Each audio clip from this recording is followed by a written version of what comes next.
पहला प्रश्न। भगवान, णमो णमो भगवान।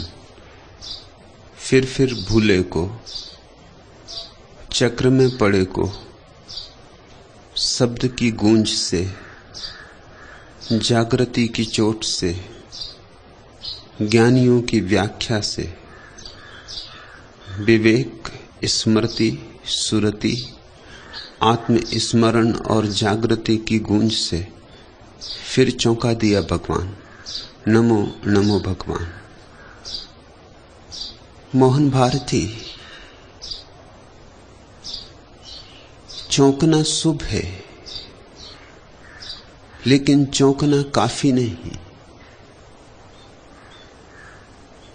चौंक के फिर सो जा सकते हो, चौंक के फिर करवट ले सकते हो, फिर गहरी नींद, फिर अंधेरे की लंबी स्वप्न यात्रा शुरू हो सकती है। चौंकना शुभ जरूर है, अगर चौंकने के पीछे जागरण आए, लेकिन सिर्फ चौंकने से राजी मत हो जाना। मत सोच लेना कि चौंक गए तो सब हो गया। ऐसा जिसने सोचा फिर सो जाएगा। जिसने सोचा कि चौंक गया तो बस सब हो गया, अब करने को क्या बचा, उसकी नींद सुनिश्चित है। और ध्यान रखना, जो बार बार चौंक के सो जाए, फिर धीरे धीरे चौंकना भी उसके लिए व्यर्थ हो जाता है। ये उसकी आदत हो जाती। चौंकता है सो जाता है, चौंकता है सो जाता है। तुम कुछ नए नहीं हो, कोई भी नया नहीं। न मालूम कितने बुद्धों, न मालूम कितने जिनों के पास से तुम गुजरे होगे, और न मालूम कितनी बार तुमने कहा होगा नमो नमो भगवान। फिर भूले को, चक्र में पड़े को चौंका दिया, और फिर तुम सो गए और चल पड़ा वही, फिर वही स्वप्न, फिर वही आपाधापी, फिर वही मन का विक्षिप्त व्यापार। चौंकने का उपयोग करो। चौंकना तो केवल शुरुआत है, अंत नहीं। सौभाग्य है, क्योंकि बहुत हैं जो चौंकते भी नहीं। ऐसे जड़ हैं, ऐसे वधिर हैं, उनके कान तक आवाज भी नहीं पहुंचती, और अगर पहुंच भी जाए तो वे उसकी अपने मन के अनुसार व्याख्या कर लेने में बड़े कुशल हैं। अगर ईश्वर भी उनके द्वार पर दस्तक दे तो वो अपने को समझा लेते हैं हवा का झोंका होगा, कि कोई राहगीर भटक गया होगा, कि कोई अनजान अपरिचित राह पूछने के लिए द्वार खटखटाता होगा। हजार मन की व्याख्याएं हैं अपने को समझा लेने की, और जिसने व्याख्या की उसने सुना नहीं। सुनो, व्याख्या ना करना। सुनो और चोट को पचा मत जाना। चोट का उपयोग करो। चोट सृजनात्मक है।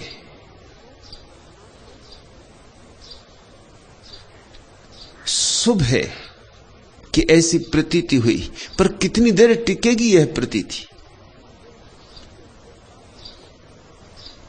हवा के झोंके की तरह आती हैं प्रतीतियां और चली जाती हैं, और तुम वैसे ही धूल धूसरित उन्हीं गड्ढों में उन्हीं कीचड़ों में पड़े रह जाते हो। कमल कब बनोगे? कीचड़ के चौंकने मात्र से कमल नहीं बन जाएगा।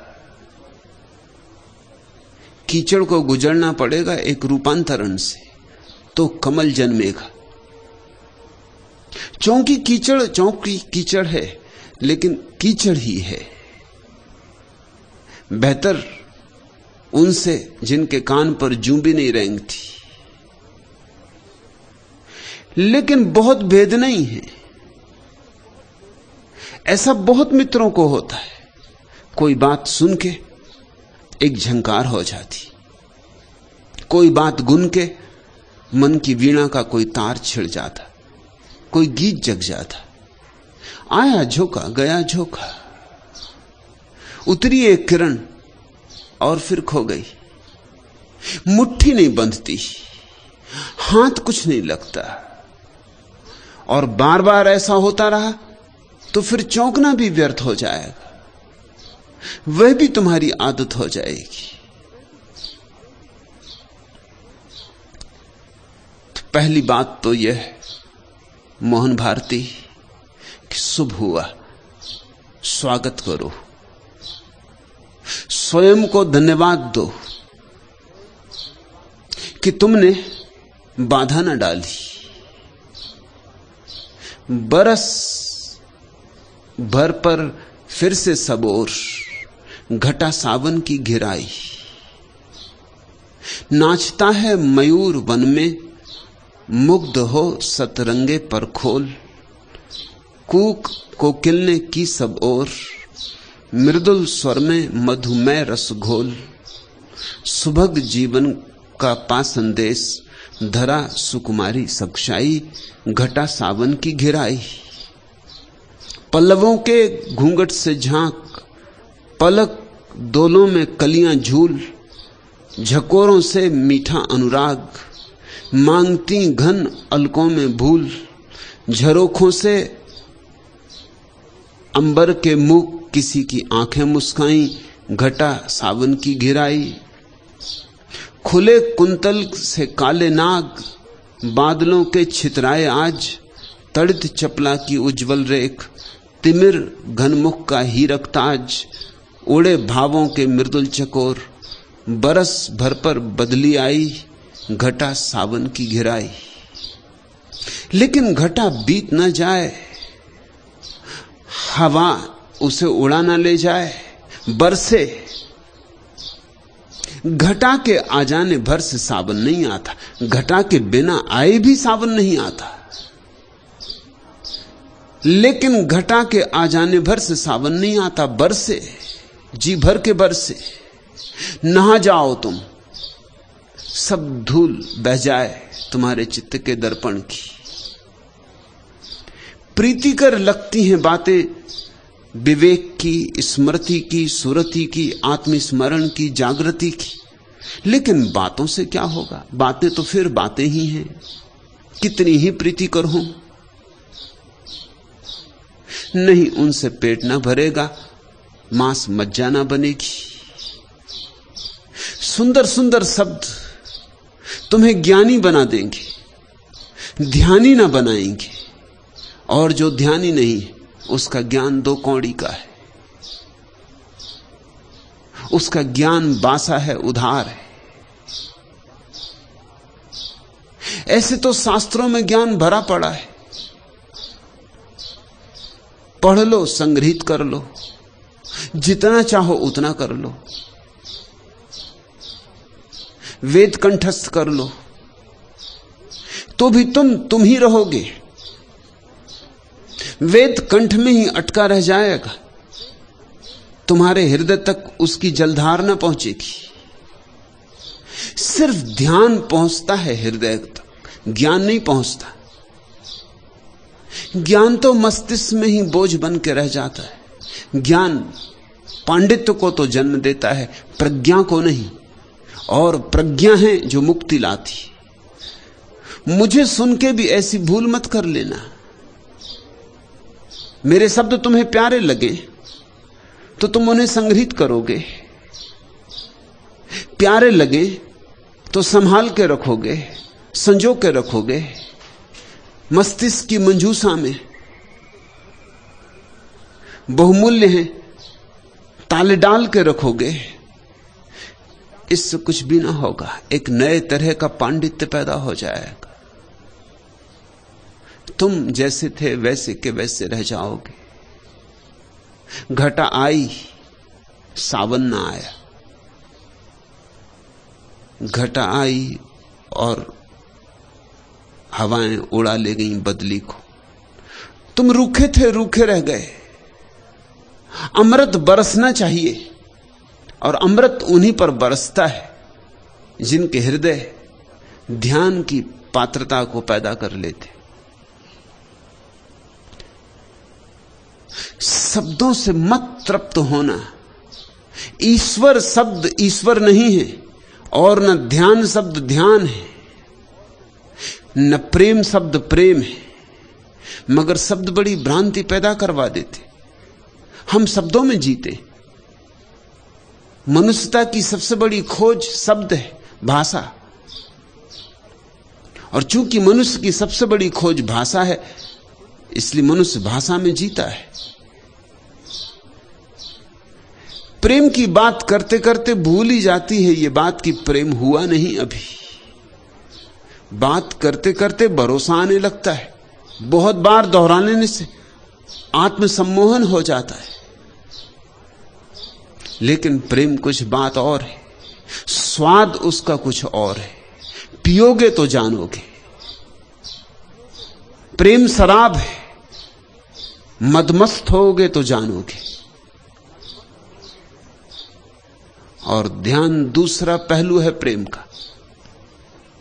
एक ही सिक्का है, एक तरफ ध्यान, एक तरफ प्रेम। और दो ही तरह के लोग हैं इस दुनिया में। या तो ध्यान से जाना जाएगा सत्य, तब जागो। तब ये शब्द जो तुमने सुने और तुम्हें प्रीतिकर लगे, विवेक, स्मृति, सुरति, आत्मस्मरण, जागृति, इन सारे शब्दों में एक ही बात है, जागो। जो भी करो जागरूकता से करो। उठो, बैठो, चलो, लेकिन स्मरण न खोए, बोध न खोए। यंत्रवत मत चलो, मत उठो, मत बैठो। महावीर ने कहा है, विवेक से चले, विवेक से उठे, विवेक से बैठे। एक एक कृत्य जागृति के रस से भर जाए।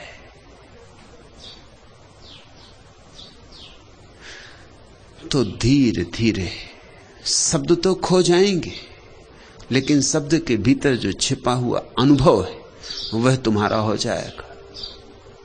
एक तो रास्ता है ऐसा, और एक रास्ता है कि डूबो प्रेम में, मस्ती में, प्रार्थना में, पूजा में, अर्चना में।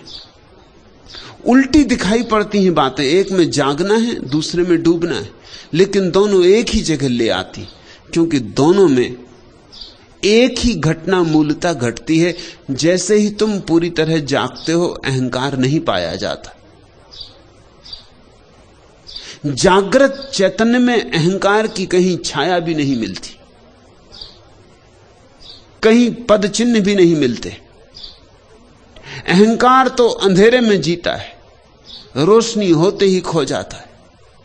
अहंकार अंधेरे का अंग है, अंधकार ही अहंकार है। जैसे ही तुमने जागरण का दिया जलाया, ज्योति उमगी, पाओगे भीतर कोई अहंकार नहीं हो। तुम तो हो, लेकिन कोई मैं भाव नहीं। अस्तित्व है, लेकिन अस्मिता नहीं है।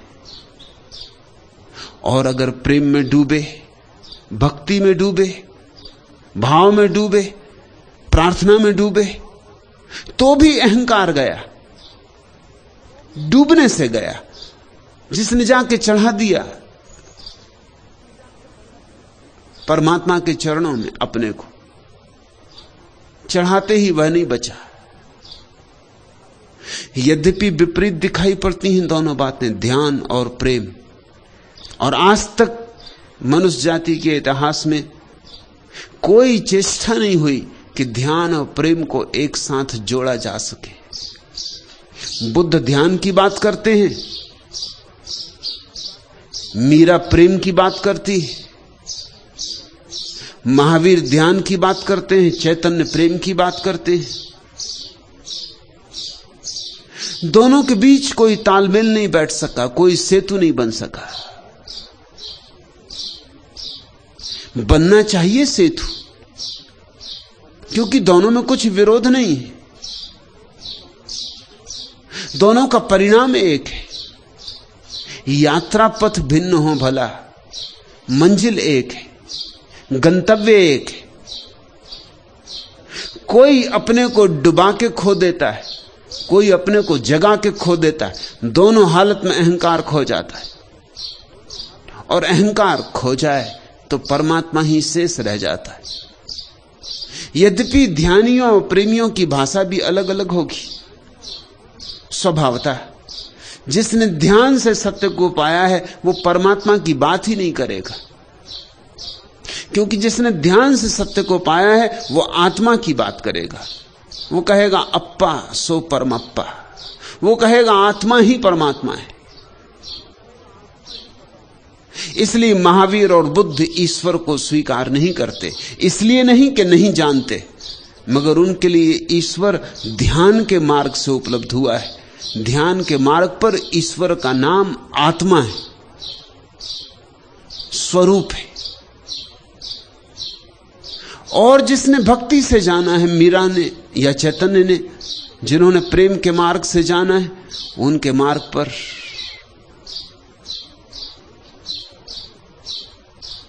अनुभूति तो वही है निरअहंकारिता की,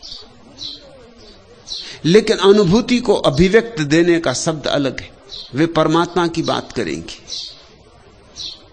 इन शब्दों से बड़ा विवाद पैदा हुआ है। मैं अपने सन्यासियों को चाहता हूं इस विवाद में मत पड़ना। सब विवाद अधार्मिक है। विवाद में शक्ति मत गंवाना। तुम्हें जो रुचिकर लगे, अगर ध्यान रुचिकर लगे ध्यान, अगर भक्ति रुचिकर लगे भक्ति, मुझे दोनों अंगीकार है। और कुछ लोग ऐसे भी होंगे जिन्हें दोनों एक साथ रुचिकर लगेंगे, वे भी घबराएं ना। बहुत से प्रश्न मेरे पास आते हैं, क्या हमें प्रार्थना भी अच्छी लगती, ध्यान भी अच्छा लगता, क्या चुने? दोनों अच्छे लगते हो तो फिर तो कहना ही क्या, सोने में सुगंध।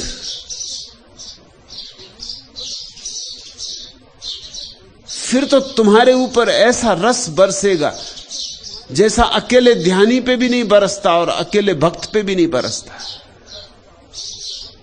तुम्हारे भीतर तो दोनों फूल एक साथ खिलेंगे, तुम्हारे भीतर तो दोनों दिए एक साथ जलेंगे।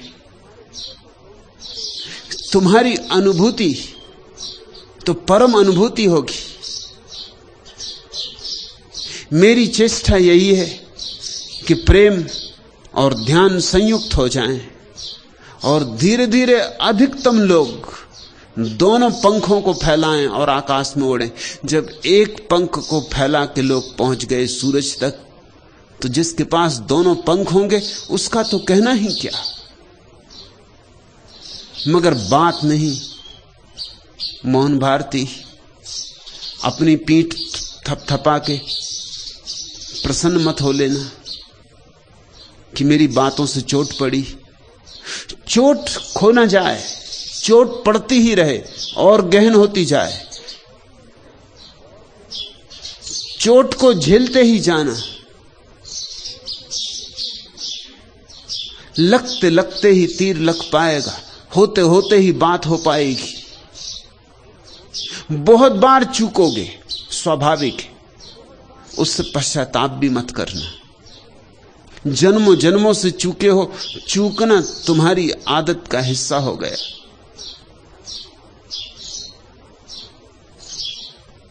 घबराना भी मत, क्योंकि जो पहुंचे हैं वे भी बहुत चूक चूक कर पहुंचे। कोई महावीर तुमसे कम नहीं चूके थे, कोई दरिया तुमसे कम नहीं चूके थे। अनंत अनंत काल तक चूकते रहे, पर फिर एक दिन पहुंचना हुआ। तुम भी अनंत काल से चूकते रहे हो, एक दिन पहुंचना हो सकता है। और चूकने वाले पहुंच गए, तुम भी पहुंच सकते हो। मगर जीवन बदलता है अनुभव से, अनुभूति से। एक मित्र ने पूछा है कि आपने कहा कि जड़वत गायत्री का पाठ करते रहने से कुछ सार नहीं,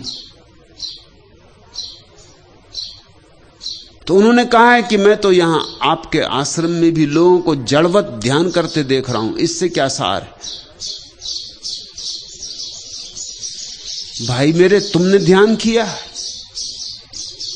तुम कैसे देखोगे दूसरों को कि वे जड़वत ध्यान कर रहे हैं या आत्मवत?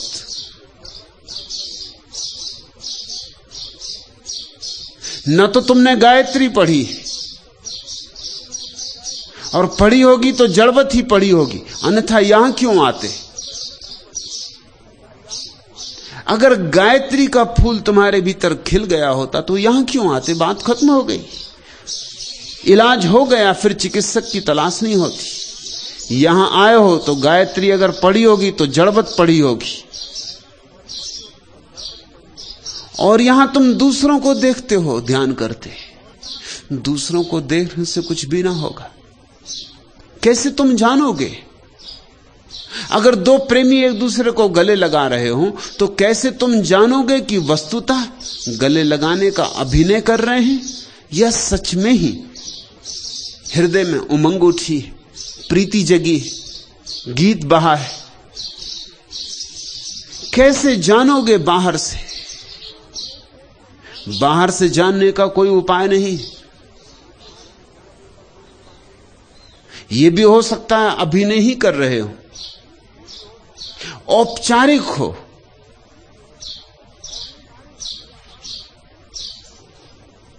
क्रियाकांड हो।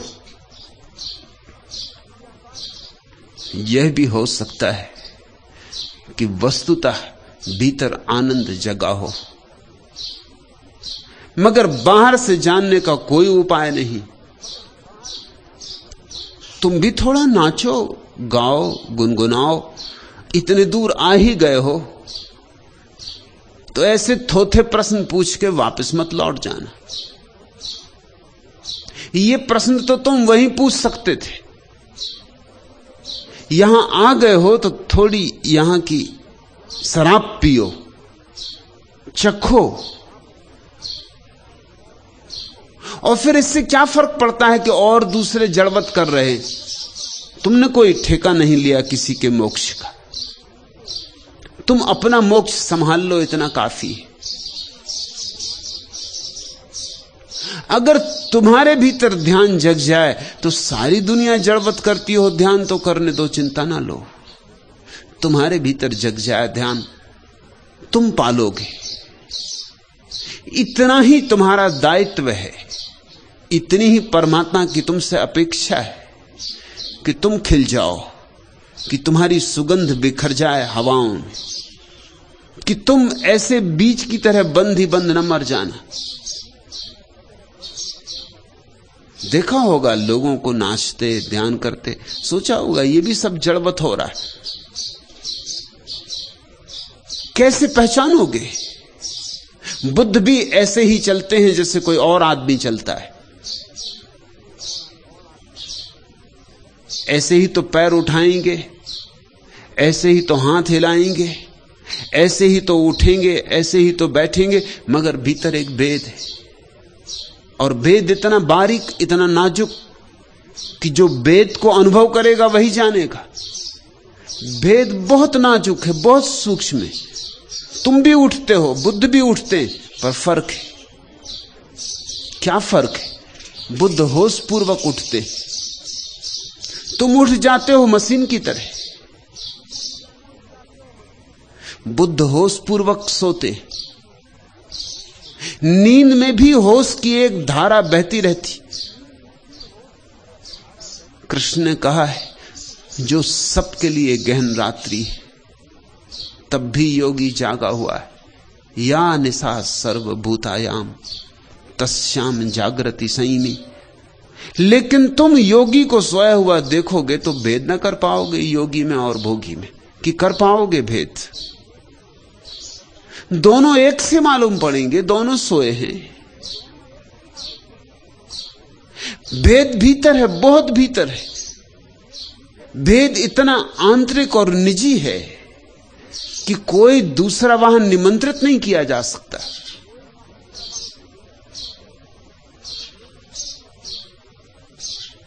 उस अंतरतम में तो तुम अपने ही भीतर डुबकी मारोगे तो उतर पाओगे। आनंद ने बुद्ध से पूछा है कि मैं आपको सोते देखता हूं। वर्षों आनंद बुद्ध के साथ रहा, तब उसे यह धीरे धीरे अनुभव हुआ कि कुछ भेद है। 40 साल बुद्ध के साथ रहा, 40 साल बुद्ध की सेवा में रत रहा, सुबह से लेकर रात तक, जब तक बुद्ध सो न जाए तब तक बिस्तर पर न जाए। जिस कक्ष में बुद्ध सोए वहीं सोता था, रात कब जरूरत पड़ जाए।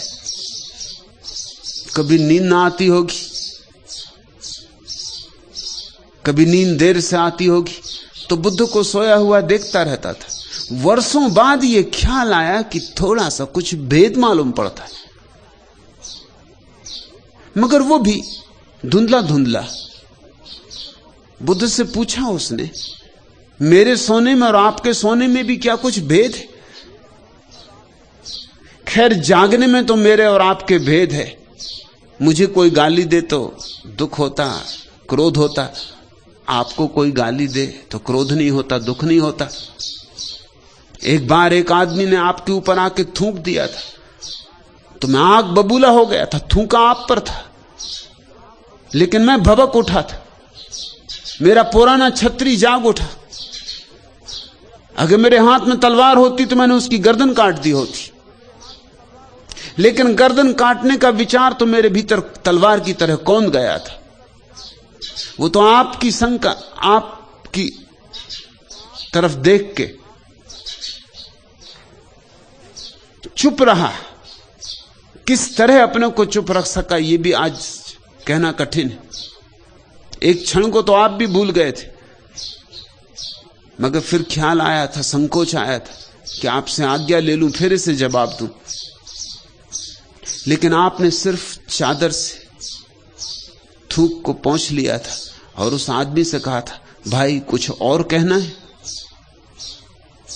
तब तो मैं बहुत चौंका था, तब मुझे भेद दिखाई पड़ा था। मैं तो आंख से जल उठा। मैं तो भूल ही गया सन्यास, मैं तो भूल ही गया ध्यान, मैं तो भूल ही गया सब ज्ञान। एक क्षण में वर्ष वर्ष पूछ गए, मैं वही का वही था। और आपसे पूछा था कि क्या इस आदमी को सजा दूं? यह आदमी सजा का हकदार है, इसको दंड मिलना ही चाहिए। तो आप हंसे थे और आपने कहा था, उसके थूकने से मैं इतना परेशान नहीं जितना तेरे दुखी और परेशान होने से परेशान हूं। यह तो अज्ञानी है, क्षम्य है, मगर तू तो कितने दिन से ध्यान की चेष्टा में लगा है, अभी तेरा ध्यान इतना भी नहीं पका।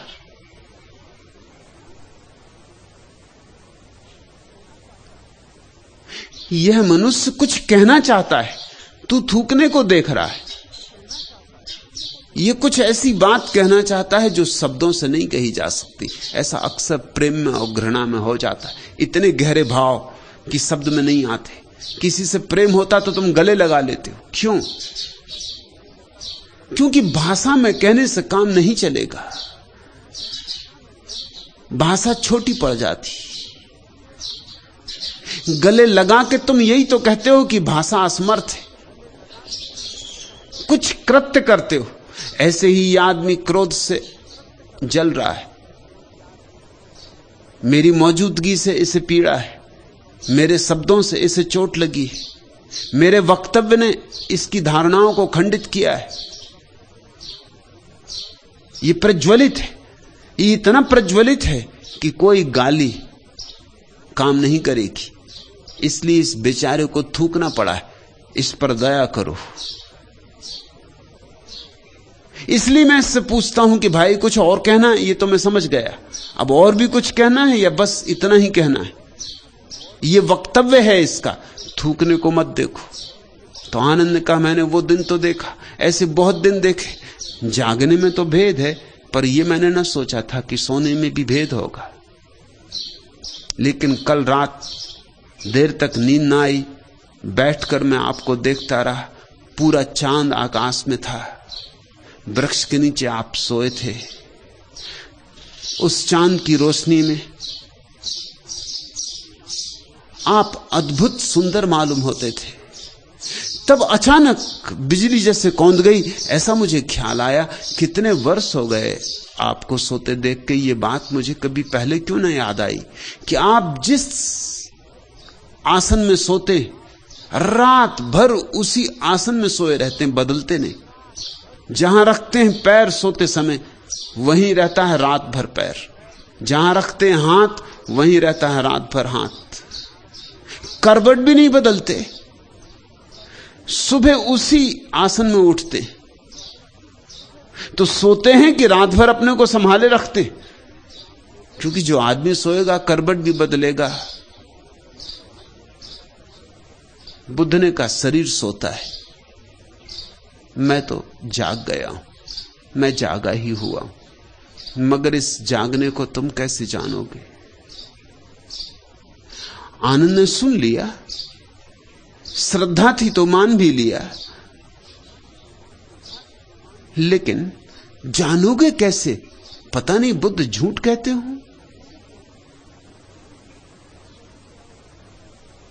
पता नहीं सिर्फ अभ्यास कर लिया हो एक ही करवट सोने का। आखिर सर्कस में लोग क्या क्या अभ्यास नहीं कर लेते। तुम भी कर सकते हो एक ही करवट सोने का अभ्यास।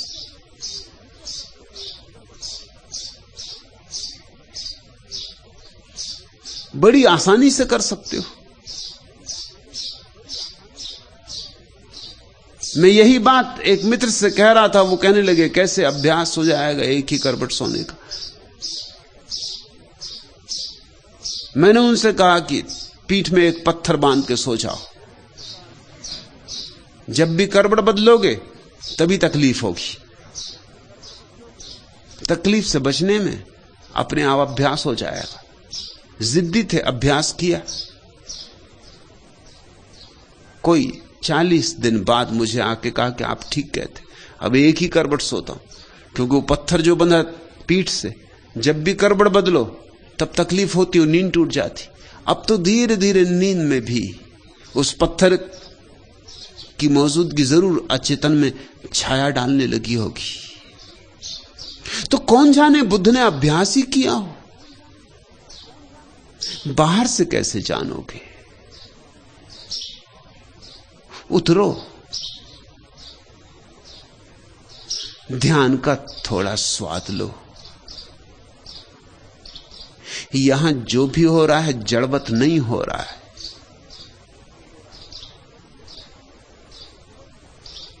जड़वत ही करना हो तो दुनिया में बहुत स्थान है करने को, यहां आने की जरूरत नहीं। जो जड़वत प्रक्रियाओं से ऊब गए हैं, परेशान हो गए हैं, कर कर थक गए हैं और कुछ भी नहीं पाया है, सिर्फ विषाद हाथ लगा है, वे ही यहां आए। नहीं तो मेरे साथ जुड़ने की बदनामी कौन ले? मेरे साथ जुड़ने का उपद्रव कौन सा है? उतनी कीमत वही चुकाता है जो बहुत बहुत द्वार खटखटा चुका है और जिसे अपना मंदिर अभी नहीं मिला है। लेकिन खड़े होकर दूर से मत देखते रहना, नहीं तो तुम यही ख्याल लेके जाओगे कहीं गायत्री हो रही है, यहां ध्यान हो रहा है, मगर सब जड़वत। कैसे तुमने ये निर्णय ले लिया कि ये जड़वत हो रहा है? जरा लोगों की आंखों में देखो, जरा लोगों के आनंद में झांको। उनकी मस्ती को थोड़ा पहचानो, मगर वह पहचान भी तभी होगी जब भीतर तुम्हारे भी थोड़ी नई हवाएं बहें, सूरज की नई किरणें उतरे, तुम्हारा मन मयूर नाचे। तब मोहन भारती चौंक गए। सुबह घटा घिराई, सुबह मंगलगान करो। पर घटा बरसे, बहुत हो चुकी देर ऐसे भी, अब घटा बिना बरसे ना जाए। ये अमीरस बरसे, तुम इसमें भीगो और भीगने लगोगे तो पाओगे अंत नहीं। जितने भीगोगे उतने ही पाओगे और भी भीगने को शेष है। जैसे जैसे सावन आएगा लगेगा और भी सावन आने को शेष है। एक फूल क्या खिला तो वसंत थोड़ी आ गया। एक वसंत एक फूल के खिलने से नहीं। फूल तो खबर देता है कि आ रहा वसंत, आ रहा वसंत। हजार हजार फूल खिलेंगे, लाख लाख फूल खिलेंगे। एक एक व्यक्ति के भीतर इतनी क्षमता है कि सारे वेद, सारे कुरान, सारी गीताएं, सारे धम्मपद एक एक व्यक्ति के भीतर खिल सकते हैं।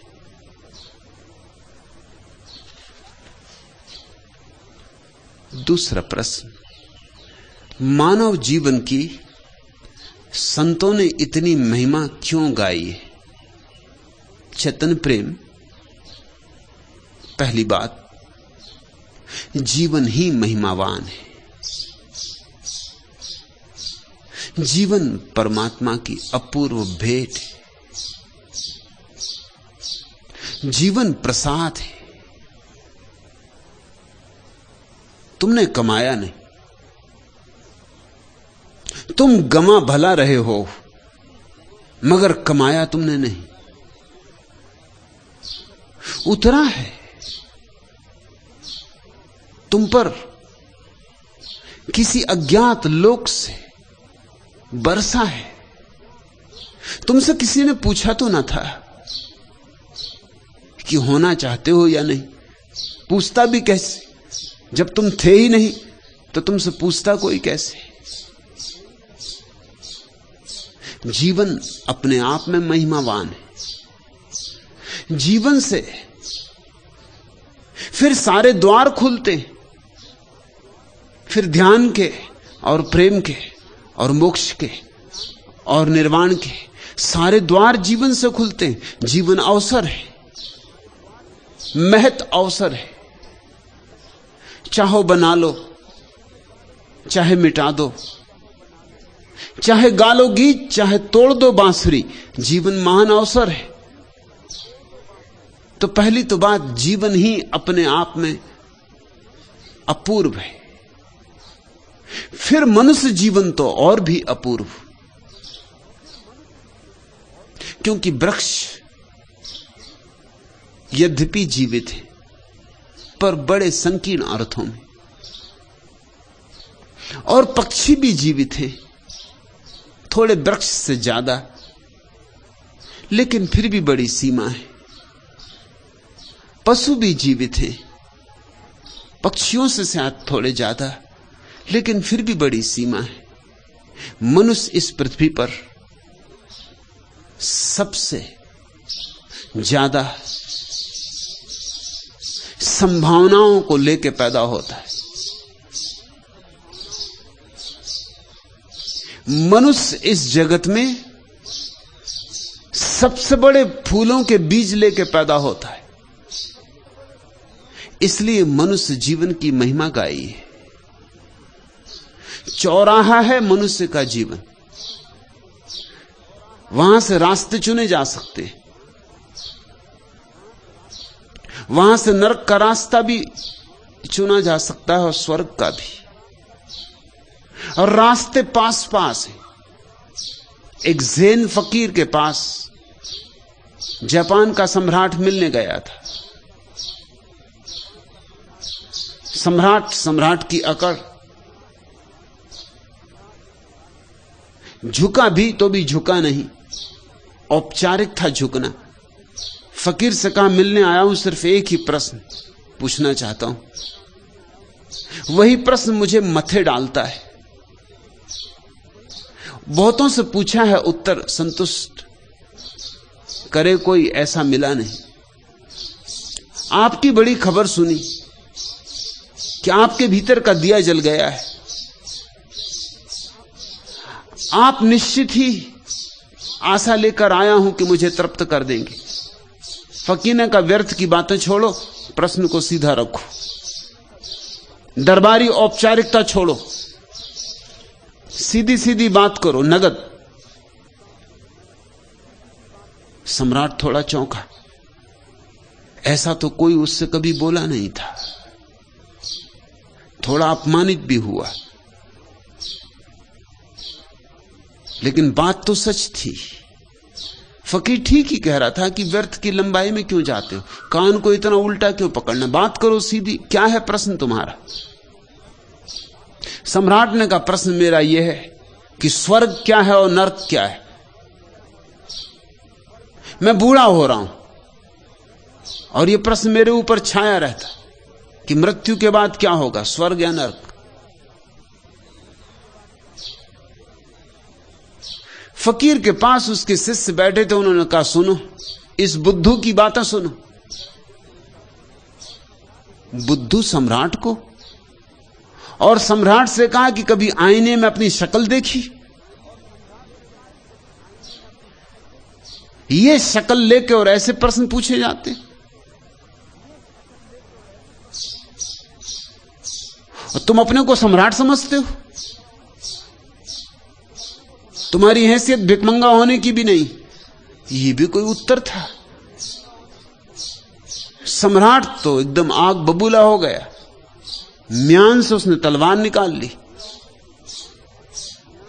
नंगी तलवार, एक क्षण और कि फकीर की गर्दन धड़ से अलग हो जाएगी। फकीर हंसने लगा और उसने कहा यह खुला नरक का द्वार।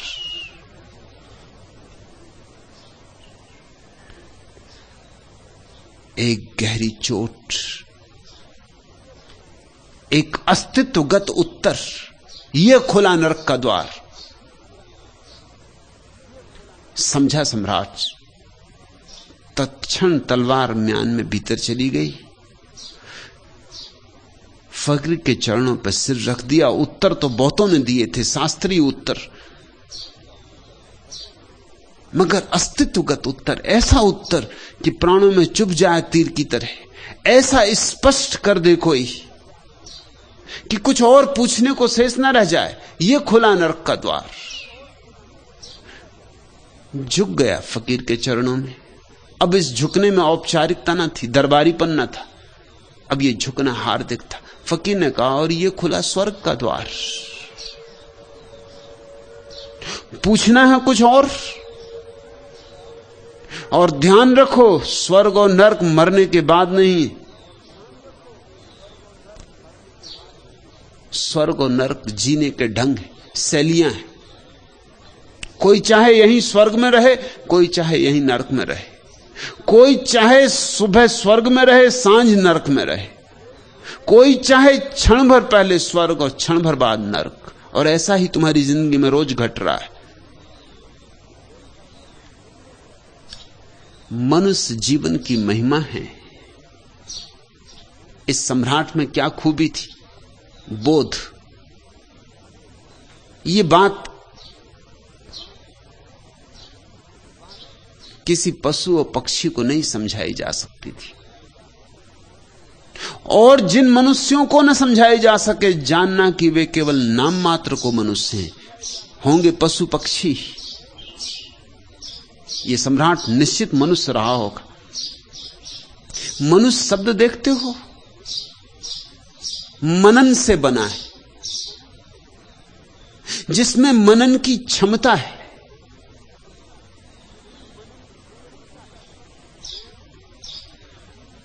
अंग्रेजी का शब्द मैन भी मनन से ही बना है। उर्दू का शब्द आदमी बहुत साधारण है। वो अदम से बना है। अदम का अर्थ होता है मिट्टी, मिट्टी का पुतला। वो आदमी की असलियत नहीं है। आदमी शब्द में आदमी की असलियत नहीं है, केवल खोल है। मिट्टी का पुतला है, ये तो सच है, लेकिन मिट्टी के पुतले के भीतर कौन छिपा है? मृणमय में चिन्मय छिपा है। मिट्टी का दिया है माना, लेकिन जो ज्योति जल रही वो मिट्टी नहीं है।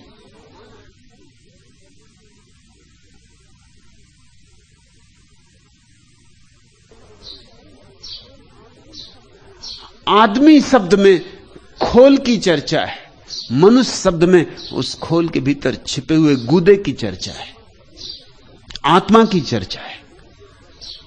मनुष्य वह जो मनन कर सके,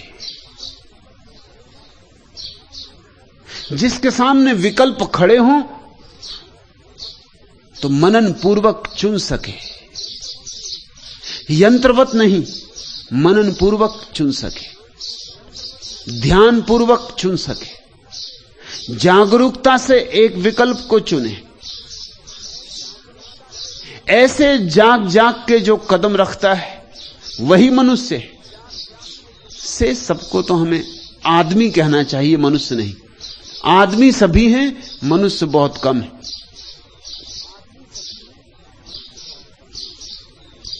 मनुष्य जीवन की महिमा है क्योंकि मनन की क्षमता है।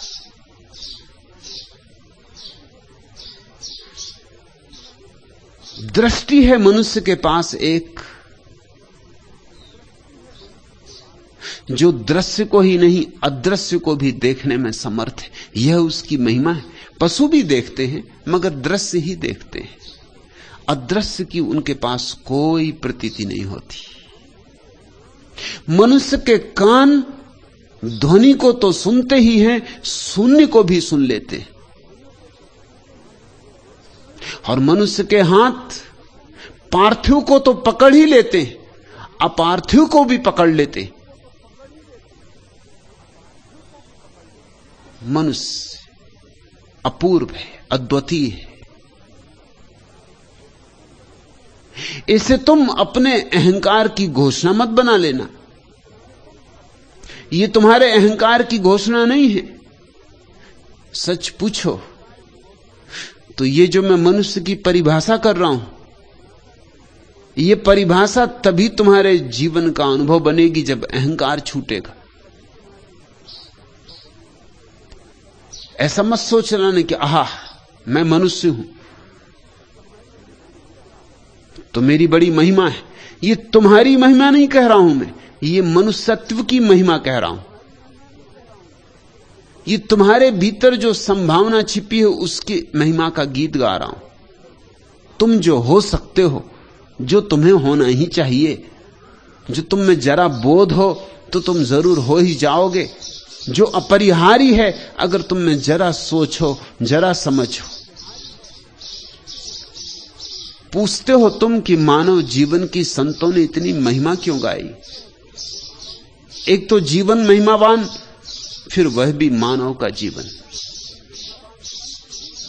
और संत ही गा सकते हैं महिमा, क्योंकि उन्होंने ही मनुष्य को उसकी परिपूर्णता में देखा है। वैज्ञानिक मनुष्य को उसकी परिपूर्णता में नहीं देखता। उसके लिए तो मांस, मज्जा, हड्डी, यही मनुष्य समाप्त हो जाता है। मनुष्य उसके लिए देह से ज्यादा नहीं। उसे कोई आत्मा मनुष्य में नहीं मिलती। मनुष्य एक बहुत जटिल यंत्र है, बस इतना, इससे ज्यादा नहीं। क्योंकि चीरफाड़ करके वैज्ञानिक देखता है कहीं आत्मा पकड़ में आती नहीं, और जो पकड़ में ना आए विज्ञान उसे इंकार कर देता है। इसलिए विज्ञान मनुष्य की बहुत महिमा नहीं गा सकता। अगर विज्ञान का प्रभाव बढ़ता चला गया तो मनुष्य की महिमा कम होती जाएगी, कम होती गई है। प्राचीन समय में जानने वाले कहते थे मनुष्य देवताओं से जरा नीचे, और वैज्ञानिक से पूछो तो वो कहता मनुष्य बंदर से जरा ऊपर। बहुत फर्क हो गया, देवताओं से जरा नीचे और बंदर से जरा ऊपर। ये भी शायद वैज्ञानिक बिना बंदरों से पूछे कह रहा है, नहीं तो बंदर कहेंगे कि मनुष्य और हमसे जरा ऊपर। कहां हम वृक्षों पर और कहां तुम जमीन पर।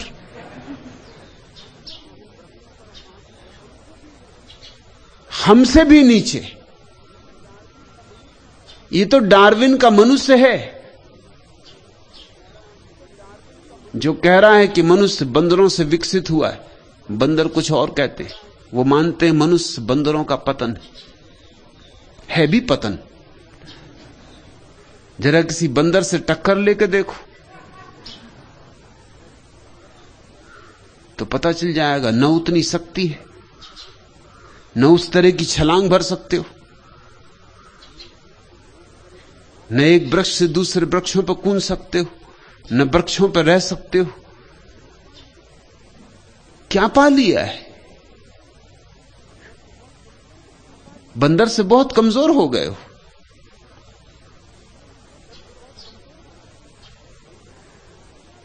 बंदरों से पूछा जाए तो वो कुछ और कहेंगे, वो हंसेंगे, खिलखिलाएंगे। मैंने एक कहानी सुनी,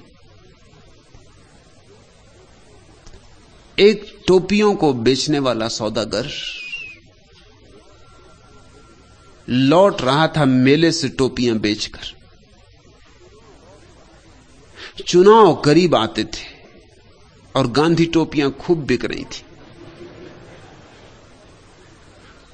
सौदागर खूब कमाई कर रहा था।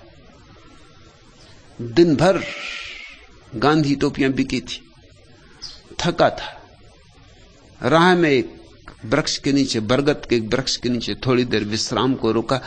थकान ऐसी थी, ठंडी हवा, वृक्ष की छाया, झपकी लग गई।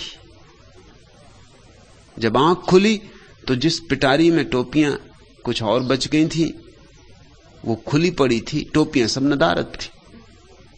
घबराया, चारों तरफ देखा, ऊपर देखा तो वृक्ष पर बंदर बैठे होंगे, कोई 150 बंदर, सब गांधीवादी टोपियां लगाए।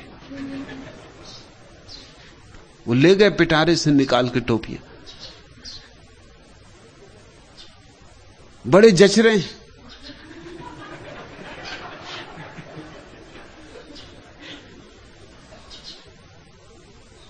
बिल्कुल भारतीय संसद के सदस्य मालूम होते। घबराया सौदागर, कभी इनसे टोपियां कैसे वापस ले ली। तब उसे याद आई कभी सुनी बात कि बंदर नकलची होते। तो उसके अपने सिर पे एक ही टोपी बची थी, वो उसने निकाल के फेंक दी। उसका फेंकना टोपी का कि सारे बंदरों ने टोपियां निकाल के फेंक दी। टोपियां बटोर के बड़ा प्रसन्न सौदागर घर लौट आया। अपने बेटे से कहा कि देख, याद रखना, कभी ऐसी हालत आ जाए तो अपनी टोपी निकाल के फेंक देना।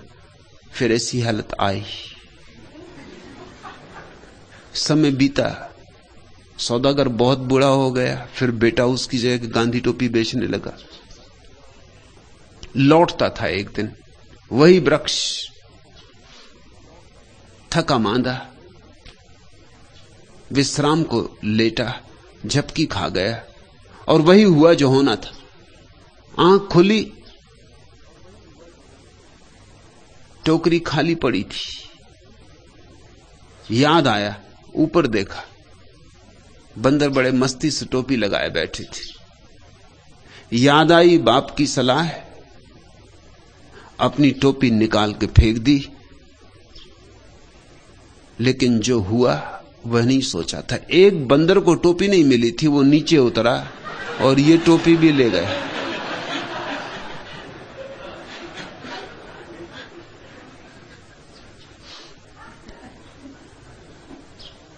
आखिर बंदर भी अपने बेटों को समझा गए होंगे कि दोबारा धोखा न खाना। एक दफा हम खा गए धोखा, अब तुम जरा सावधान रहना, इस सौदागर का बेटा कभी ना कभी इस झाड़ के नीचे विश्राम करेगा और टोपी फेंकेगा, तब तुम जल्दी से उस टोपी को भी उठा लेना। जो गलती हमने की है वो मत करना। वैज्ञानिक से पूछो तो ज्यादा से ज्यादा कहेगा कि बंदर से थोड़ा सा विकसित।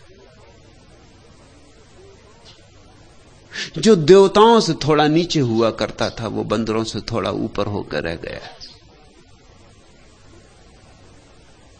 मनुष्य की गरिमा महिमा बुरी तरह खंडित हुई है। वैज्ञानिक करे भी तो क्या करे, उसकी जो विधि है उस विधि के कारण ही आत्मा से उसका कोई संस्पर्श नहीं हो सकता। मनुष्य के भीतर छिपे हुए जीवन से उसका कोई नाता नहीं बन सकता। तो जीवन के बिना, आत्मा के बिना आदमी सिर्फ एक मशीन रह जाता है, कुशल मशीन पर मशीन। और इसीलिए फिर आदमियों को काटना हो तो कोई अड़चन नहीं होती। जोसेफ स्टालिन ने रूस में लाखों लोग काट डाले, जरा भी अड़चन नहीं हुई। अड़चन का कोई कारण न रहा, क्योंकि कम्युनिज्म मानता है कि आदमी में कोई आत्मा है ही नहीं। अगर आत्मा नहीं है तो मारने में हर्ज क्या है? कोई अपनी कुर्सी तोड़ डाले तो इसमें कोई पाप थोड़ी हो जाएगा। कोई अपना बिजली का पंखा तोड़ दे, इसमें कोई पाप थोड़ी हो जाएगा। कोई कितनी ही बहुमूल्य मशीन को नष्ट भ्रष्ट कर दे, कितनी ही बारीक और नाजुक घड़ी हो, कोई पत्थर पर पटक दे, तो भी तुम ये नहीं कह सकते कि तुमने पाप किया। जोसेफ स्टालिन बड़ी सरलता से लाखों लोगों को मार सका, काट सका। कारण था कम्युनिज्म का सिद्धांत कि आदमी में कोई आत्मा नहीं। जब आत्मा नहीं तो बात खत्म हो गई। मिट्टी के पुतलों को गिराने में क्या अड़चन? काटो, जो हमारे साथ राजी ना हो उसे मिटाओ। और अगर मनुष्य में आत्मा नहीं तो स्वतंत्रता की क्या आवश्यकता है? स्वतंत्रता किसकी? स्व ही नहीं है तो स्वतंत्रता किसकी? अगर आदमी मशीनें हैं तो उनको भोजन दो, कपड़े दो, छप्पड़ दो और काम लो। इससे ज्यादा की ना उन्हें जरूरत है, न इससे ज्यादा की चिंता करने का कोई कारण। जीसस ने कहा है मनुष्य केवल रोटी के सहारे नहीं जी सकता, लेकिन कम्युनिज्म यही कहता है कि रोटी के अतिरिक्त आदमी को और चाहिए भी क्या। और बाकी सब बुर्जुआ बकवास है। रोटी मिले, छप्पड़ मिले, कपड़ा मिले, बात खत्म हो गई। लोकतंत्र, स्वतंत्रता, ये सब बातचीत है, व्यर्थ की बातचीत है। नहीं, संत ही मनुष्य की महिमा का गीत गा सकते हैं, वैज्ञानिक नहीं गा सकता। क्योंकि संत को ही अनुभव होता है अपने भीतर छिपे हुए परमात्मा का, अपने भीतर छिपे हुए खजानों का, प्रभु के राज्य का। और जिसने अपने भीतर उस परम ज्योति को जगमगाते देखा है, वह कैसे ना गीत गाए मनुष्य के महिमा के? क्योंकि वो जानता है तुम्हारे भीतर भी वैसी ही ज्योति जगमगा रही। चाहे तुम पीठ किए खड़े हो, नहीं देखते, कोई हर्जा नहीं, मगर ज्योति तो जगमगा रही है। जिसने अपने भीतर का संगीत सुना है, अनाहत नाद सुना है, ओंकार सुना है, वह कैसे मनुष्य की महिमा के गीत ना गाए? जिसने अपने भीतर मिट्टी ही नहीं कमल पाया है, अपूर्व सुगंध उड़ती पाई है, वह कैसे मनुष्य की महिमा के गीत ना गाए? जिसने अपने भीतर मृत्यु पाई ही नहीं अमृत पाया है, वह कैसे मनुष्य की महिमा के गीत ना गाए? तुम पूछते हो चैतन्य प्रेम, मानव जीवन की संतों ने इतनी महिमा क्यों गाई? तुम्हारे अहंकार को सजाने के लिए नहीं, तुम्हारे अहंकार को और बलिष्ठ और पुष्ट करने के लिए नहीं। सत्य है यह कि मनुष्य के भीतर एक विराट आकाश छिपा है। जो अपने भीतर उतर जाए वो जगत के रहस्यों के द्वार पर खड़ा हो जाता है। उसके लिए मंदिर के द्वार खुल जाते। जो अपने भीतर की सीढ़ियां उतरने लगता है वह जीवन के मंदिर की सीढ़ियां उतरने लगता है। जो अपने भीतर जितना गहरा जाता है उतना ही परमात्मा का अपूर्व अद्वितीय रूप, सौंदर्य, सुगंध, संगीत सब बरस उठता है। कितना है जीवन अनमोल। रजत रश्मियों सी मुस्कान, सौरभ में कलियों सा गान, मधु स्मृतियों की दीप से खासा, घटता बढ़ता प्रतिदिन डोल।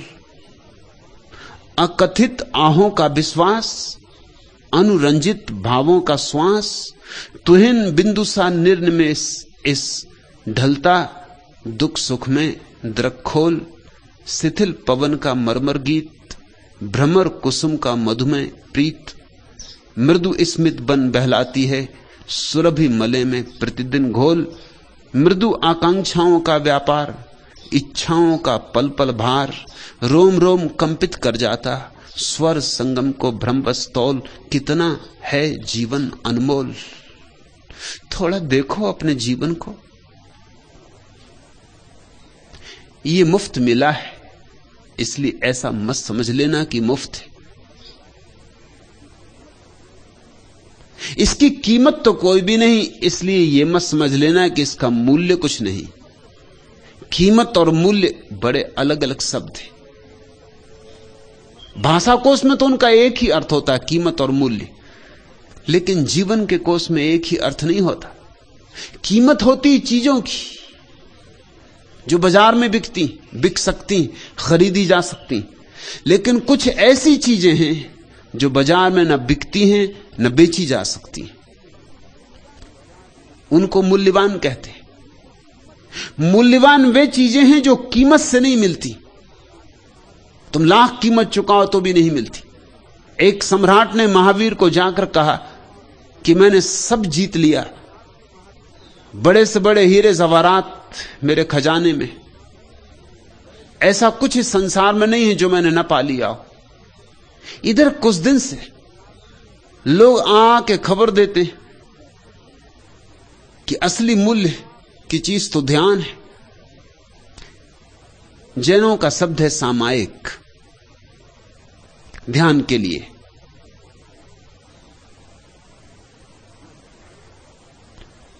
ठीक शब्द है, प्यारा शब्द है, उसके अपने मूल्य हैं। सम हो जाना, समता को उपलब्ध हो जाना, समभाव को उपलब्ध हो जाना, सम्यक्त्व को उपलब्ध हो जाना।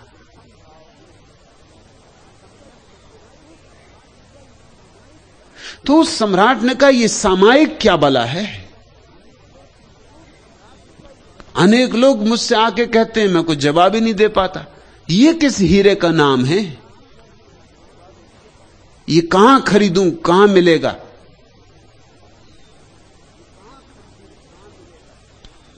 महावीर हंसे होंगे, सामायिक कहीं खरीदी जा सकती, ध्यान कहीं खरीदा जा सकता, कि ध्यान कहीं बाजार में बिक सकता।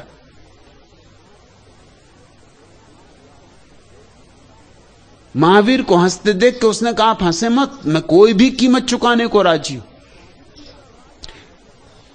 मैं जिद्दी आदमी हूं, मैं पूरा राज्य भी देने को राजी हूं, मगर यह मामला क्या है, यह है क्या चीज, इसे मैं खरीद कर रहूंगा। यह मुझे बड़ा कष्ट दे रही बात है कि मेरे पास एक चीज नहीं, ये सामायिक। महावीर ने कहा, ऐसा कर,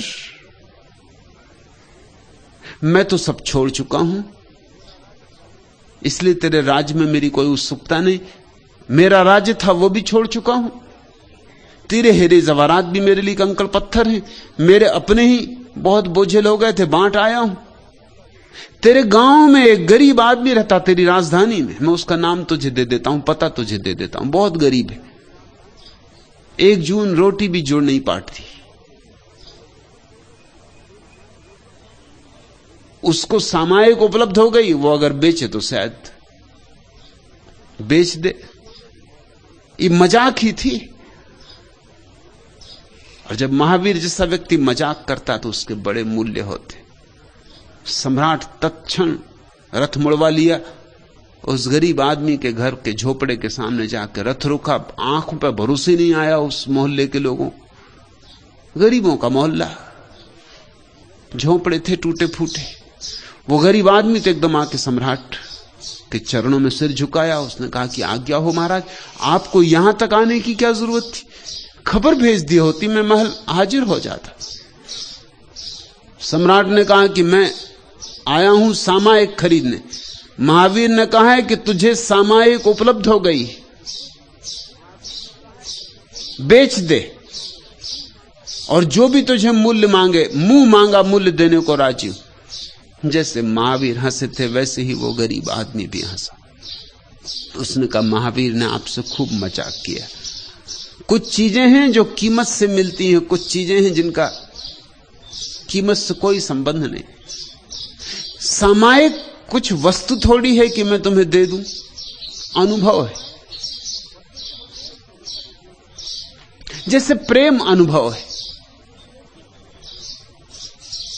कैसे दे सकते हो? ये तो आंतरिकतम अनुभव है, इसे बाहर लाया ही नहीं जा सकता। मेरी गर्दन चाहिए तो ले लें, मुझे खरीदना हो तो खरीद लें, मैं चल पड़ता हूं, आपका सेवक पैर दबाता रहूंगा। लेकिन ध्यान नहीं बेचा जा सकता। नहीं कि मैं बेचना नहीं चाहता हूं, बल्कि स्वभावतः ध्यान हस्तांतरित नहीं हो सकता। मूल्यवान वे चीजें हैं जो बेची नहीं जा सकती। प्रेम, ध्यान, प्रार्थना, भक्ति, श्रद्धा, ये बेचने वाली बिकने वाली चीजें नहीं है, ये चीजें ही नहीं है, ये अनुभूतियां हैं। और केवल मनुष्य ही इन अमोलक अनुभूतियों को पाने में समर्थ है।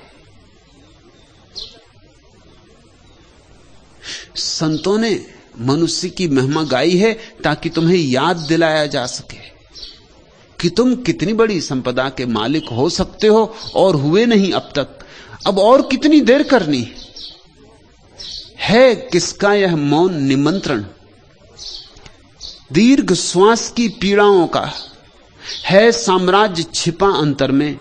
मूक मिलन की मूक पिपासा का खग नित उड़ता अंबर में।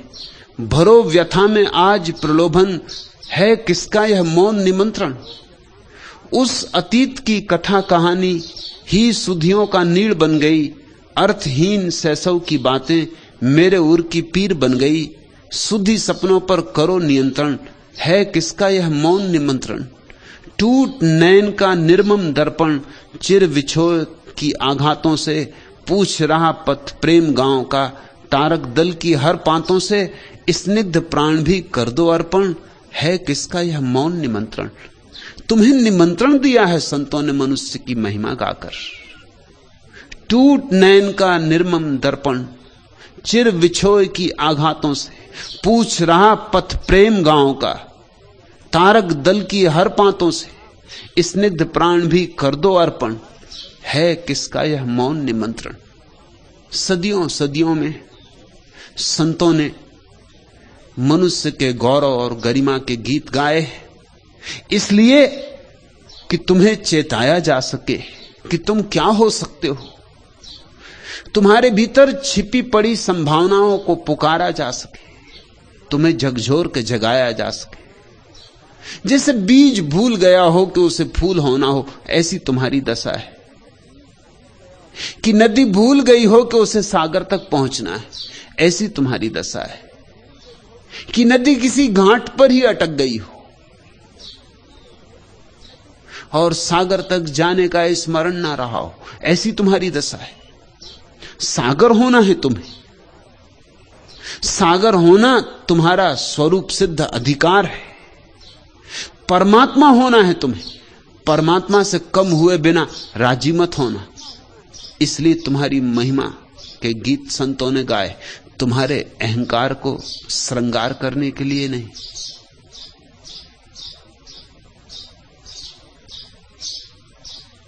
तीसरा प्रश्न,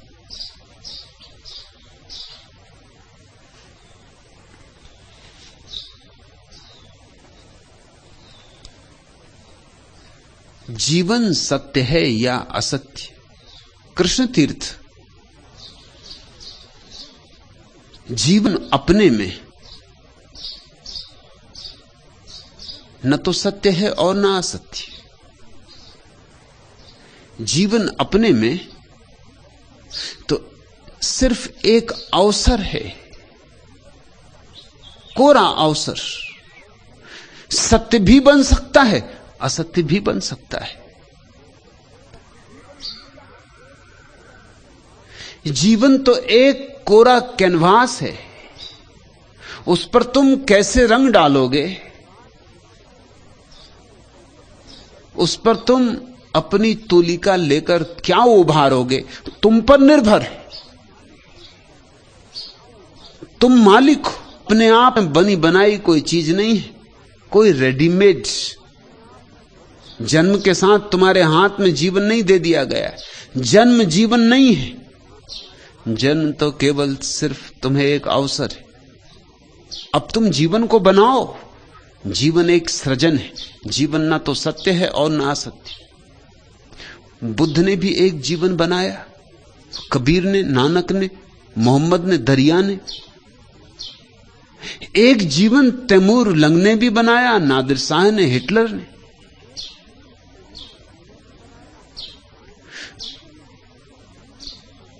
एक जीवन है जिसमें सिर्फ धूल ही धूल, और एक जीवन जहां गीत ही गीत। और ये एक ही जीवन है। ये सब तुम पे निर्भर है। उसी वर्णमाला से गालियां बनती, उसी वर्णमाला से भगवत गीता का जन्म हो जाता है। जरा शब्दों को जमाने की बात है, वे ही शब्द गंदे हो जाते, वे ही शब्द पुण्य की गंध ले आते। तुम पर निर्भर है। अक्सर लोग ऐसे प्रश्न पूछते हैं जैसे कि जीवन अपने आप में कोई सुनिश्चित चीज है। अगर धन के पीछे ही दौड़ते रहे और पद के पीछे ही दौड़ते रहे तो जीवन असत्य है, यह सिद्ध हो जाएगा। मौत जब आएगी तब सिद्ध हो जाएगा कि जीवन असत्य था, क्योंकि मौत सब छीन लेगी जो तुमने कमाया। और अगर जरा ध्यान में जगे, जरा भक्ति को उकसाया, तो मौत आएगी और आरती उतारेगी तुम्हारी, क्योंकि जीवन को तुमने सत्य कर लिया। तो मैं सीधा वक्तव्य नहीं दे सकता कि जीवन क्या है।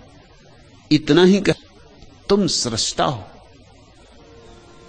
यह महिमा है तुम्हारी। इतनी महिमा किसी पशु की नहीं है। एक कुत्ता कुत्ते की तरह पैदा होगा, कुत्ते की तरह मरेगा।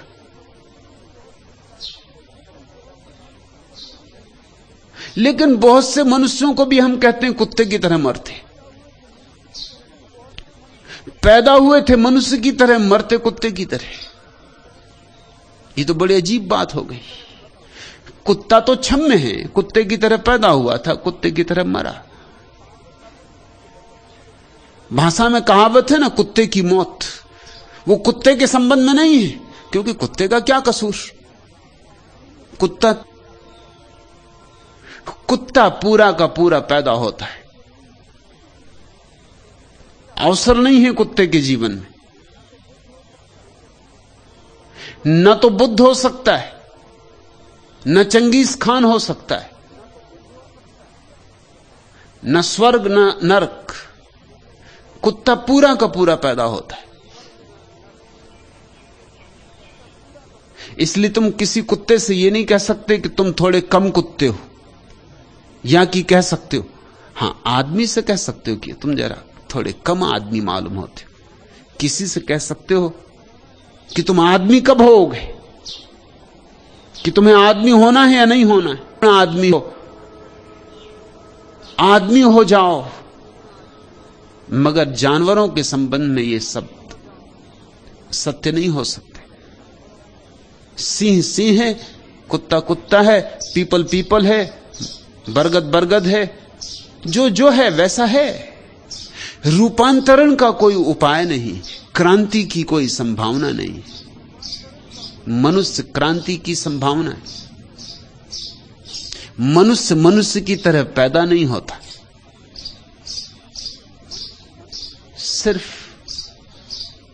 एक कोरे कागज की भांति पैदा होता।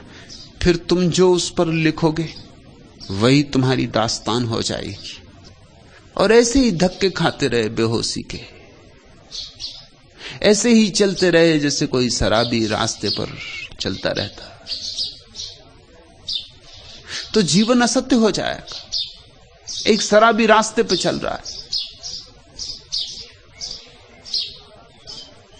एक पैर तो उसने सड़क पर रखा हुआ और एक सड़क के किनारे की पटरी पर।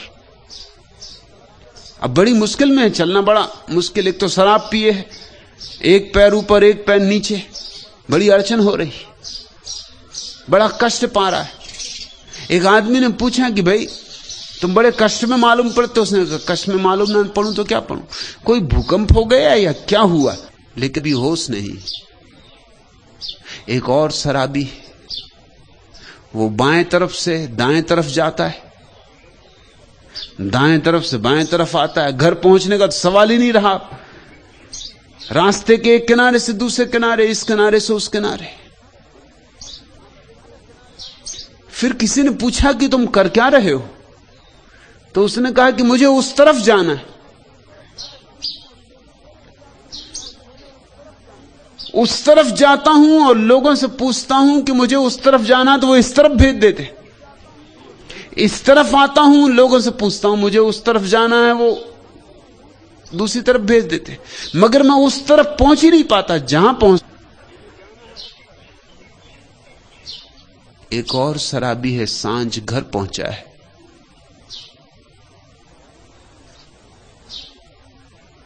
चाबी ताले में डालने की कोशिश करता है मगर हाथ कप रहे। चाबी है कि ताले में नहीं जाती। एक पुलिस वाला रास्ते पर खड़ा देख रहा है, दया खा गया। दया और पुलिस वाले में अक्सर होती नहीं। कुछ अपवाद रहा होगा। पास आया और कहा कि भाई लाओ मैं तुम्हारे ताला खोल दूं, तुमसे ना खोलेगा। उसने कहा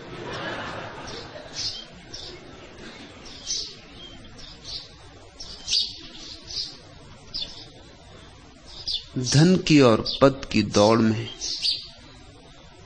अगर तुम मूर्छित रहे, अगर व्यर्थ को संग्रहित करने में ही सारा जीवन गमाया, अगर अंधे की भांति जिए और अंधे की भांति मरे, और ध्यान नहीं है तो समझना कि अंधे हो। आंख रहते अंधे हो। अगर कूड़ा करकट को ही बीनते रहे मौत आएगी और तुम पाओगे जीवन असत्य था। घड़ी दो घड़ी अपने लिए निकाल लो।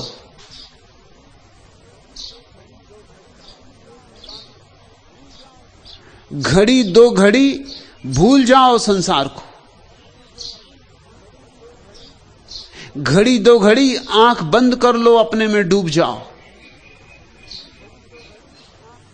तो ये घड़ी दो घड़ी में जो तुम्हें रस मिलेगा, जो स्वाद अनुभव होगा, वह तुम्हारे जीवन को सत्य कर जाएगा। ध्यान है तो जीवन सत्य है, ध्यान नहीं है तो जीवन असत्य है। यदि सत्य नहीं जीवन में कुछ, यहां जीवन की मनुहारों को अब विधि की छलना कैसे कह दूं? यदि सत्य नहीं जीवन में कुछ तो सपना भी कैसे कह दूं? बंधन जीवन का भार कभी, बंधन से होता प्यार कभी, बनता भी और बिगड़ता भी आशा का लघु संसार कभी।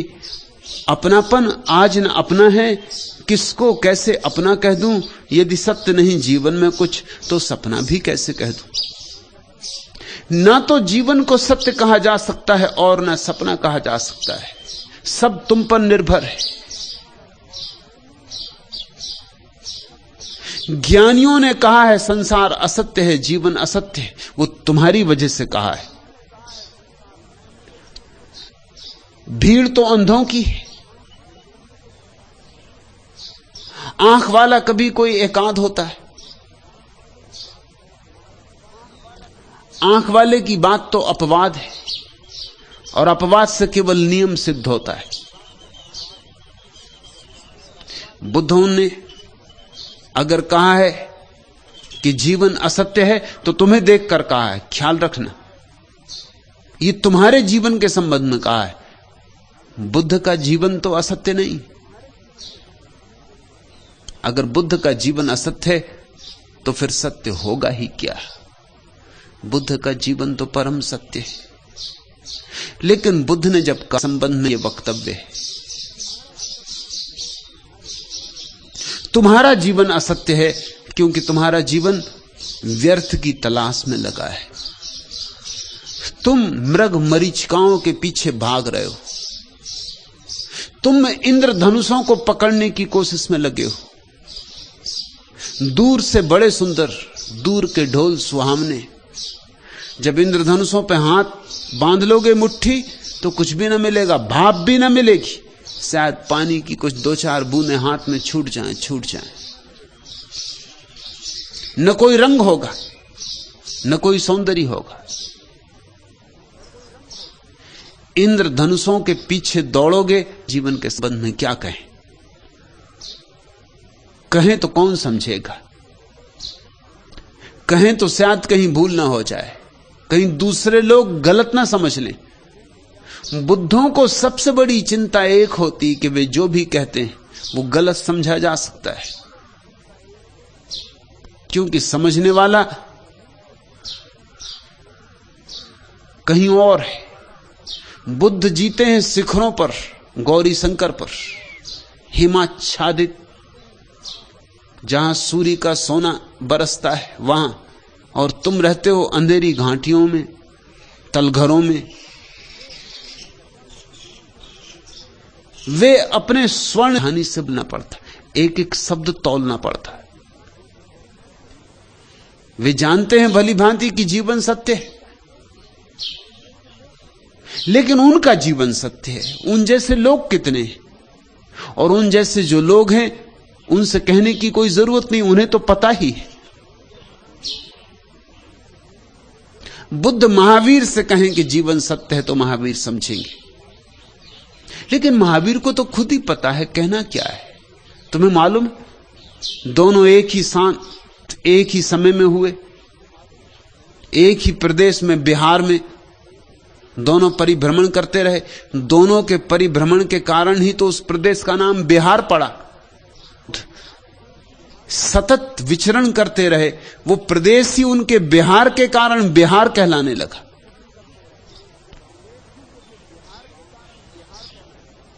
कभी कभी एक ही गांव में ठहरे मगर मिलना नहीं हुआ, और एक बार तो ऐसा भी हुआ कि एक ही धर्मशाला में ठहरे फिर भी वार्ता न हुई। क्यों? सदियों से यह प्रश्न पूछा जाता रहा, क्यों?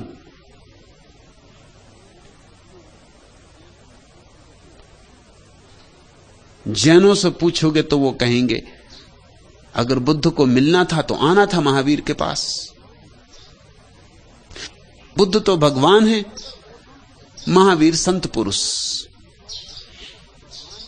अभी पूरे पूरे नहीं, अभी बहुत कुछ अधूरा है। मैं ना तो बौद्ध हूं ना जैन, न हिंदू, न मुसलमान, न ईसाई। इसलिए मैं थोड़े निष्पक्ष नजरों से देख सकता हूं। दोनों परिपूर्ण सिद्ध पुरुष हैं, और न मिलने का कारण कोई अहंकार नहीं है। अहंकार वहां कहां? न मिलने का कारण सीधा साफ है, मगर अंधों को नहीं दिखाई पड़ता। वे अंधे जैन हों कि बौद्ध, कारण सीधा साफ है। दोनों की एक ही चित्त दशा है, दोनों का एक ही चैतन्य आकाश है, दोनों एक ही शिखर पर विराजमान है। हमें दो दिखाई पड़ते हैं क्योंकि दो देहों में, मगर उन दोनों की अनुभूति ऐसी है कि अब वे एक ही अवस्था में, देह होंगी दो, लेकिन अब आत्मा दो नहीं है। मिलना किससे? मिलना क्यों? दुनिया में तीन तरह की संभावनाएं।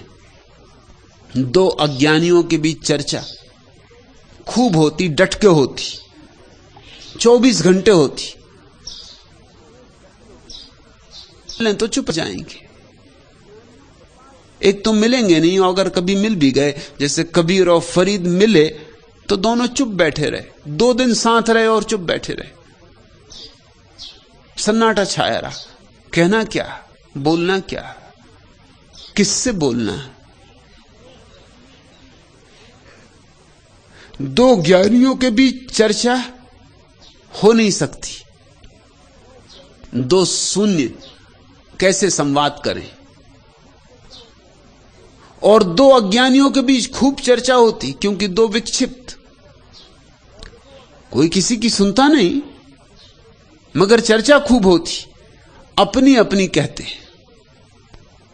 जहां कोई जानने वाला जागा हुआ सोए हुए को न जानने वाले को जगाता है। दो ज्ञानियों में चर्चा हो ही नहीं सकती, दो अज्ञानियों में खूब होती, मगर किसी मतलब की नहीं। ज्ञानी और अज्ञानी के बीच जो चर्चा होती, कठिन तो बहुत है, बहुत कठिन है, मगर उसमें ही से कुछ विकास, उसमें ही से कुछ जन्म होता है।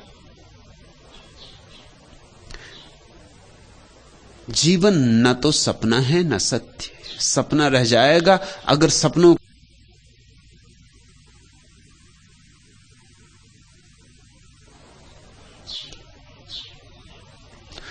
तुम उखड़ती सांस की अनुगूंज, जीवन का अडिग विश्वास वाला गीत मैं हूं।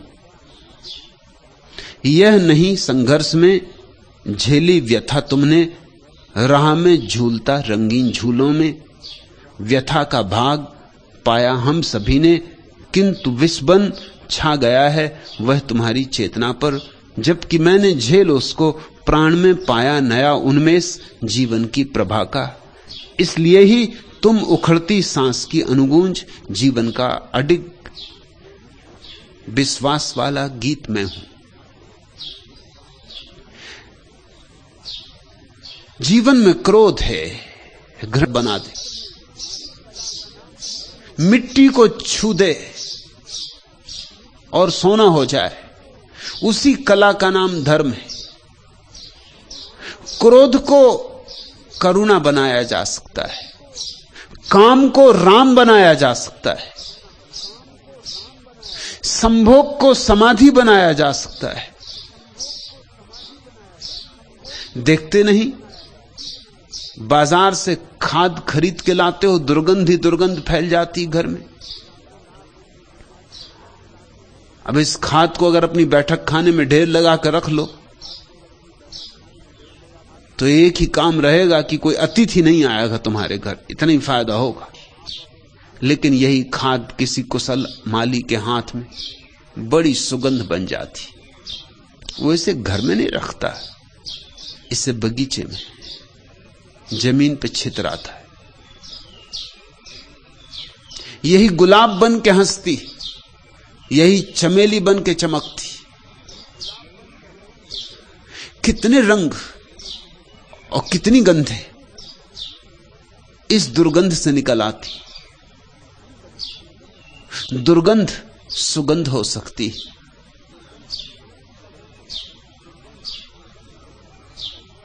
इसी रसायन का नाम धर्म है। तो मैं तुमसे कहूंगा, तुम्हारे हाथ में सपने होते हैं सदा वहां, और सत्य होता है सदा यहां। सपने ले जाते हैं दूर दूर की यात्रा पर, और सत्य है तुम्हारे भीतर मौजूद।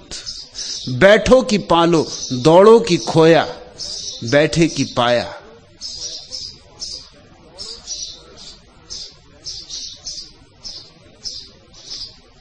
मेरे जीवन की बगिया में पतझड़ यह भेजा है तुमने ही, स्वागत है।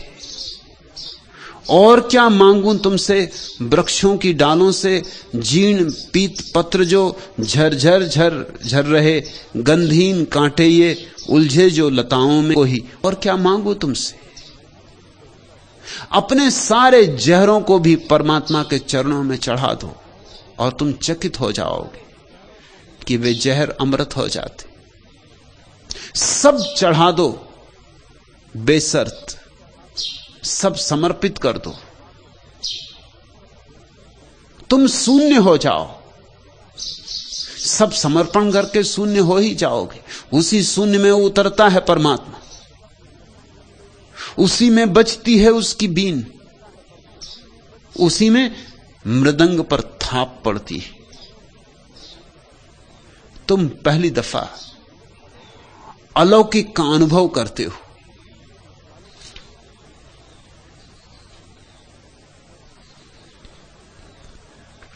आखिरी प्रश्न, भगवान बलिहारी प्रभु आपकी अंतर ध्यान दिलाए। मंजू,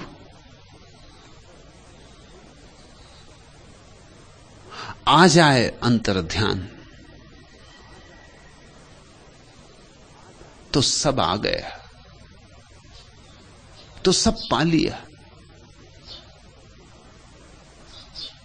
और लगता है तेरी आंखों में देखकर कि सुबह ज्यादा दूर नहीं, कि बस सुबह अब हुई अब हुई। आ रही है तुझे अंतर ध्यान की स्मृति।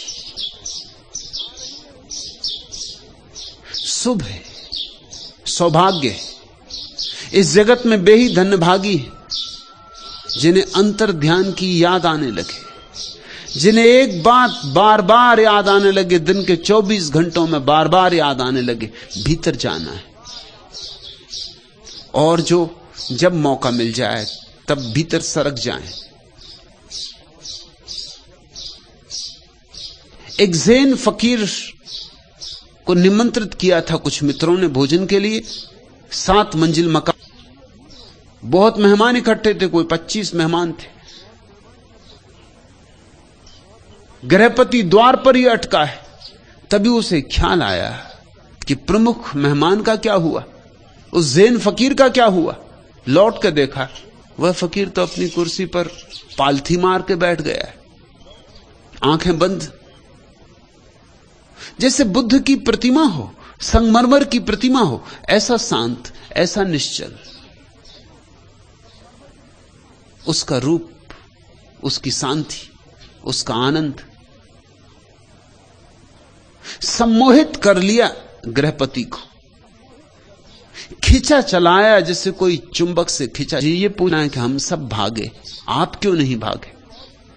फकीर ने कहा, भागा तो मैं भी, मैं भीतर की तरफ भागा, तुम बाहर की तरफ भागे। जहां जिसकी मंजिल है, जहां जो सोचता है सुरक्षा है, उस तरफ भागा। और मैं तुमसे कहता हूं, तुम्हारा भागना व्यर्थ, क्योंकि भूकंप यहां भी है, भूकंप 6वीं मंजिल पर भी है, भूकंप 5वीं मंजिल पे भी है, भूकंप 4थी मंजिल पे भी है, भूकंप सब मंजिलों पर है। भाग कहां रहे हो? जो 5वीं मंजिल पे हैं वो भी भाग रहे हैं, जो 3री मंजिल पे हैं वो भी भाग रहे हैं। भूख कहूंगा कि नहीं भागा, तुम्हारी समझ में ना आया हो, क्योंकि तुम एक ही तरह के भागने को पहचानते हो। मैं हाथ पैर से नहीं भागा, मैंने शरीर का उपयोग नहीं किया, क्योंकि इसका उपयोग तो बाहर की तरफ भागना हो तब करना होता है। शरीर तो मैंने शिथिल छोड़ दिया, विश्राम में छोड़ दिया और सरक गया अपने भीतर। वहां बड़ी सुरक्षा है, क्योंकि वहां अमृत है, वहां कोई मृत्यु नहीं। चिंता थी मुझे तो सिर्फ एक, कि कहीं ऐसा ना हो कि भीतर पहुंचने के पहले मर जाऊं। बस जब भीतर पहुंच गया फिर निश्चिंत हो गया। अब कैसी मौत, अब किसकी मौत? खुले वातायन से आती हुई जुन्हाई साही, तेरी छवि का सुधि सम्मोहन आज बिखर कर सिमट चला है मेरे मन में। छलक उठा है उर का गागर किसी एक अज्ञात ज्वार से, किन सपनों के मदिर भार से, किन किरणों के परस प्यार से। पल भर में यूं आज अचानक यह किस रूप परी विरहन के उर की पीड़ा, मेरे जी में भी चुपके से तिर आई है यूं अनजाने। गूंज उठा है अंतर जीवन किस फेनिल अरुणाभ राग से, किन फूलों के मधुपराग से पुलकित हो आया है आकुल मधु समीर। जी के इस कानन में भी ठहरे हुए तालाब का पानी हिला दिया। तन्हाइयों के बजरे किनारे पर लग गए, ऐसा यकीन हमको किसी ने दिला दिया। यह क्या मजाक है कि बहारों के नाम से पूरा चमन मिठा के नया गुल खिला दिया। मुद्दत गुजर गई थी हमें यूं ही चुप हुए, कल से बहक उठे हैं हमें क्या पिला दिया। मंजू पियो, यह तो मधुशाला है। मैं तुम्हें कोई सिद्धांत नहीं सिखा रहा हूं, शुद्ध शराब पिला रहा हूं। अंगूरों से निचोड़ रहा है, जाता ही रहा है, जो रोज आता जाता रहा है। वह ज़ैन फकीर अपने भीतर पहुंच सका क्योंकि रास्ता परिचित था, बहुत बार आया गया था। ये मत सोचना कि मौत जब आएगी तब अचानक ध्यान कर लेंगे, ये नहीं होगा। मौत अचानक आएगी। जीवन भर धन की चिंता की थी, मरते वक्त की धन की ही चिंता तुम्हारे सिर पर सवार रहेगी।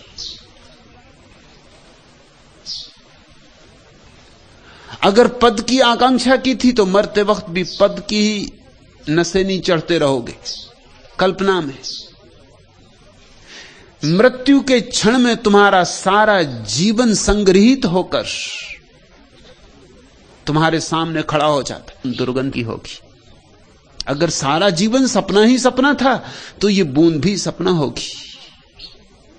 और अगर जीवन में तुमने कुछ सत्य भी कमाया था, कुछ ध्यान भी कमाया था, कुछ प्रेम भी जगाया था, कुछ बांटा भी था, कुछ लुटाया भी था, छीना झपटा ही न था, कुछ करुणा भी की थी,